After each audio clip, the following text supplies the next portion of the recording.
Good day, everyone. Thanks for tuning in. Thanks for those who've been supporting. Please subscribe, like, and share.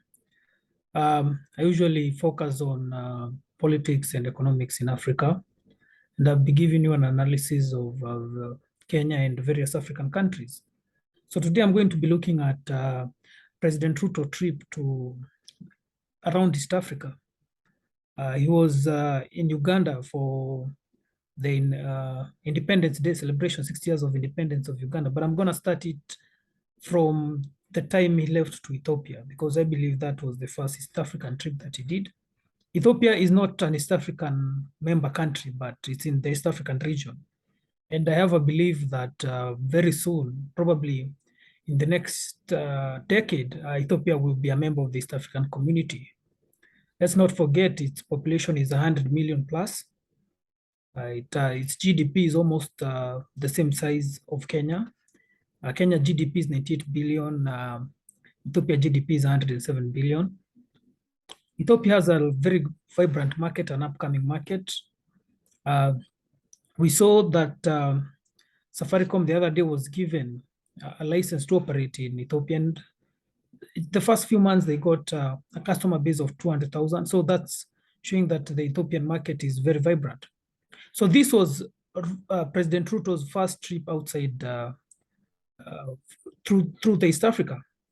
And reason why I'm saying it's its first major trip, I'm not counting the Queen Elizabeth funeral and the UN, because I feel those were, necessary trips that he needed to make, going to the Queen Elizabeth funeral.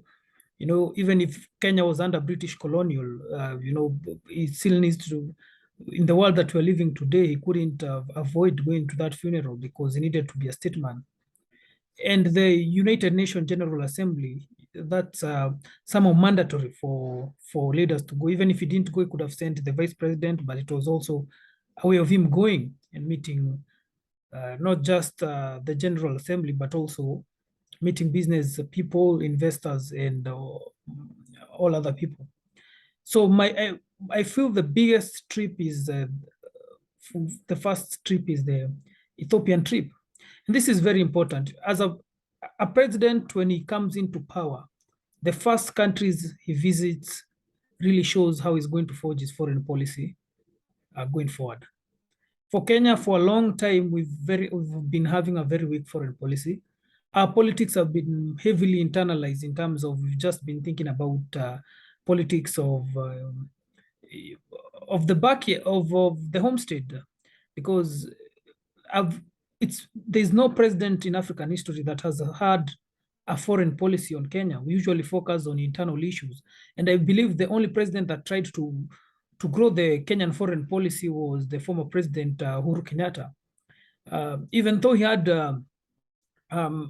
his government had many shortfalls, but when it came to foreign policy, I believe Uhuru Kenyatta's government was spot on foreign policy, especially projecting Kenyan power, Kenyan economic power, Kenya, diplomacy strength in terms of mediating in war in this conflict area, the Lake Basin region. And that's why you see even President Ruto appointed him to be a mediator.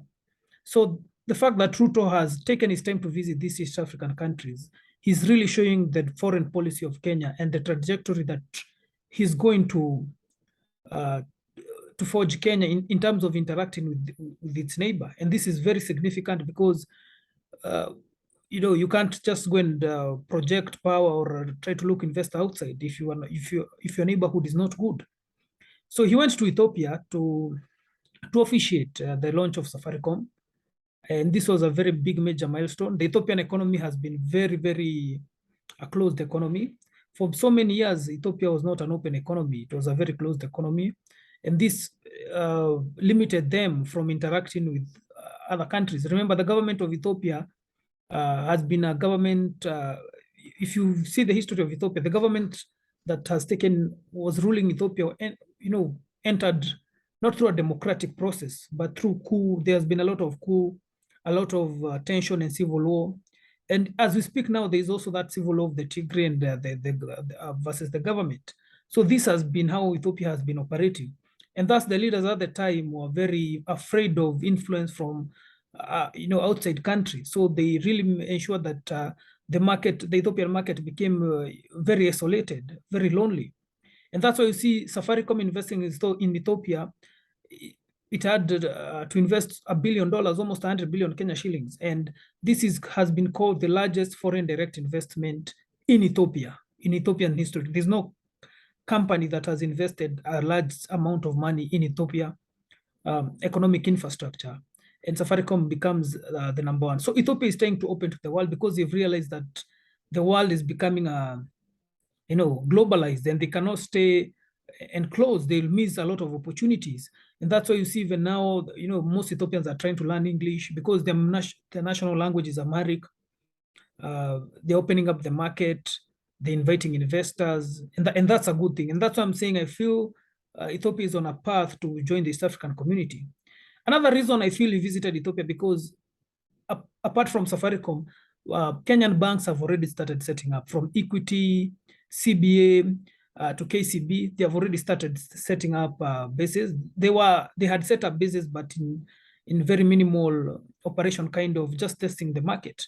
But let's not forget that Ethiopia is 100 million plus population. This is a very big market. So they've already started setting up base.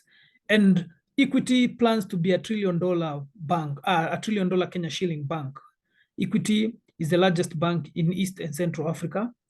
And Equity has monopolized the banking sector. If you look at Congo, it bought the second largest bank in Congo. In Rwanda, it's building a 10 billion Kenya shilling financial center in Kigali. In Uganda, it has invested in the economic sector. And what Equity does, it enters the market and buys probably the top 3 largest bank. If it can't buy the first one, it buys the second one, if not the second or third one. And then it becomes a major shareholder in those banks.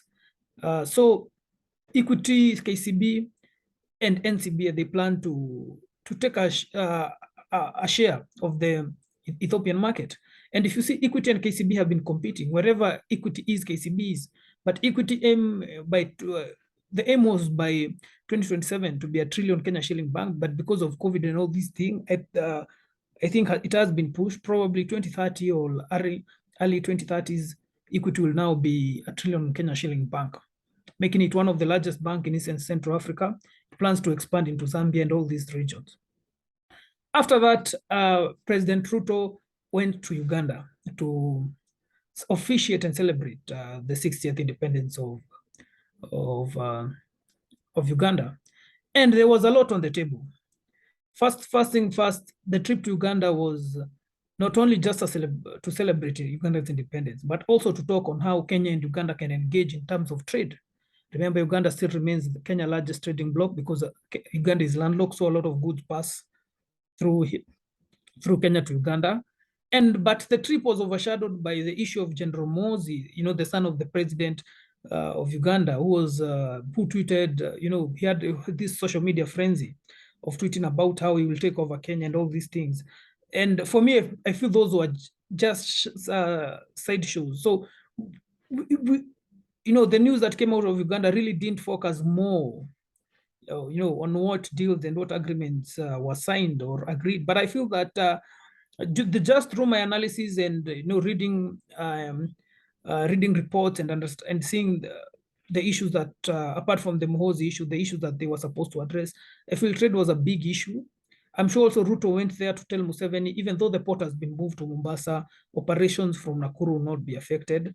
Remember, Uganda has heavily invested in the port of in the dry port in Nakuru, and the movement of Mombasa operations back to Mombasa may have caused ripples amongst Uganda business people and the government. I'm sure he went there to reassure them. He also went to reassure Museveni on the trade. Remember, Ruto is pushing for Kenya to be self-sustaining in terms of agriculture. And probably he went there to assure Museveni, even though Kenya plans to be self-sufficient in agriculture, they will still be importing food from Uganda. And he'll try to balance, because remember, apart from us charging transit fee for goods to pass to Uganda, we also buy a lot of goods from Mombasa, from Uganda, especially cereals. So if Ruto's plan is to make Kenya food sufficient, some countries might lose out. They might lose out on this big chunk of money, and Uganda is one of the countries that would be affected. So I'm sure he went there to try and see how they can work on it so that everyone can have a win-win situation. And finally, he finished in Tanzania. And to me, Tanzania was one of the most interesting countries that he finished in, because when he went to Tanzania, it seems it was just pure business, no politics. I feel the Ugandan one was a bit more politics, but apart from Ethiopia and Tanzania, it was purely business.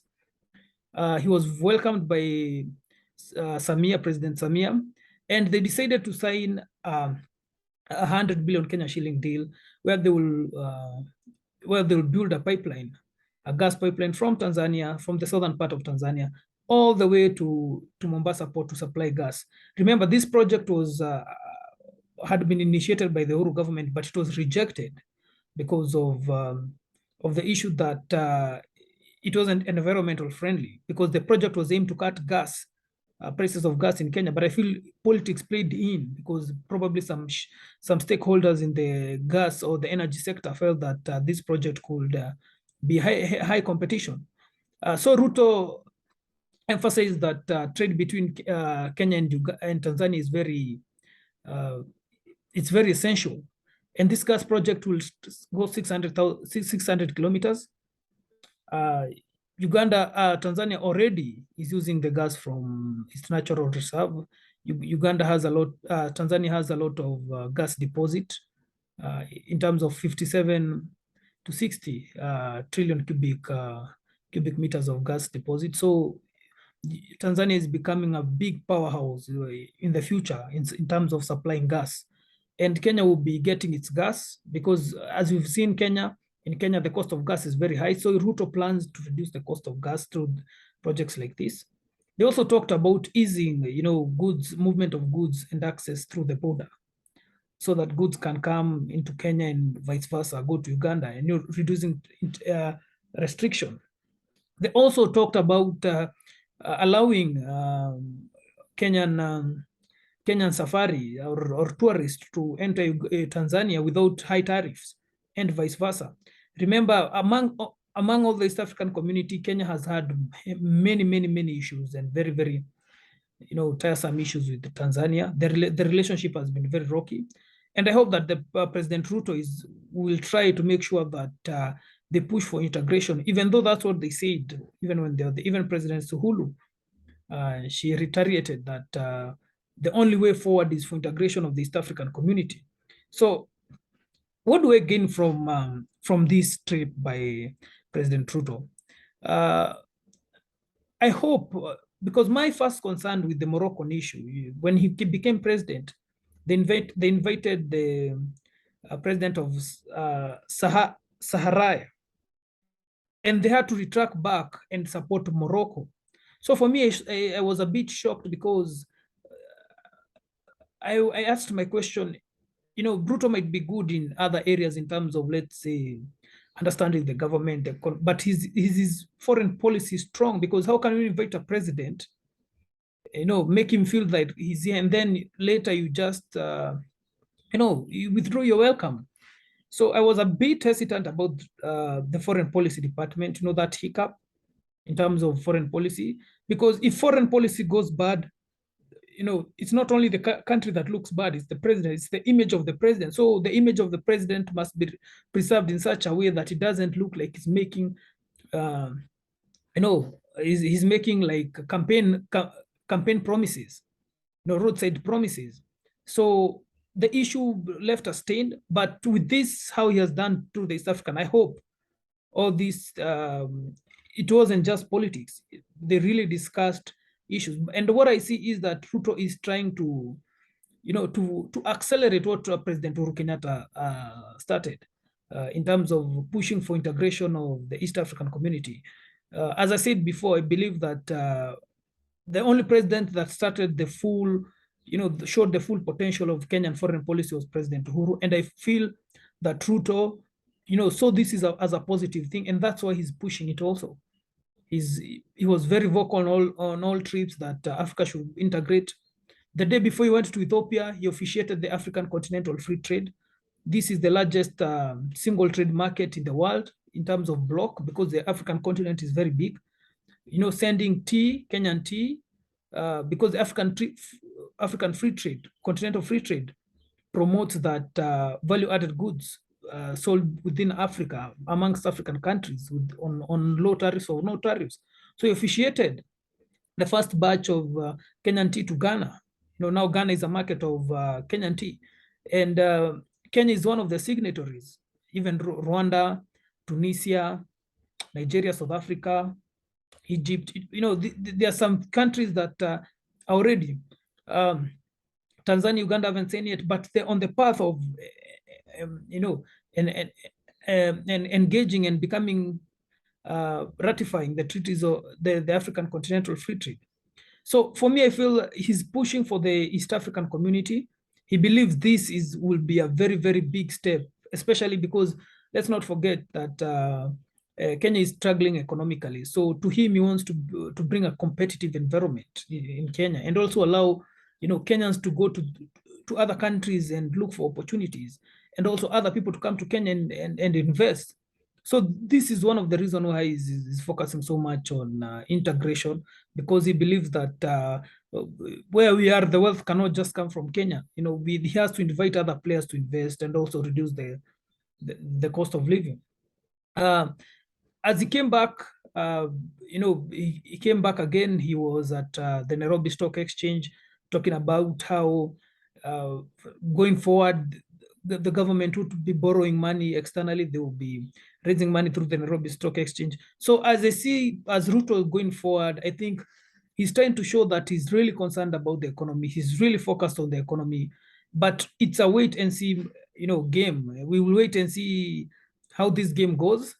If it's a bluff, we'll know eventually, because at the end of the day, as the Swahili say, siku za mwizi ni 40, a thief's days are 40 days. So if it's a con, eventually we'll know, because by the time 5 years come, we'll see all this was, was like a con. Because remember when Ruto and Uhuru government and Ruto first term, they had all this bravado of presidents coming to Kenya, guests, going to all these forums of investment. But 10 years, nothing has paid. People are still complaining. So it means all these trips were either for personal reason or they didn't materialize into anything. So I hope that he'll work on it. But what I'm happy is that Kenya is projecting itself as in terms of foreign policy, becoming a bigger player in foreign policy.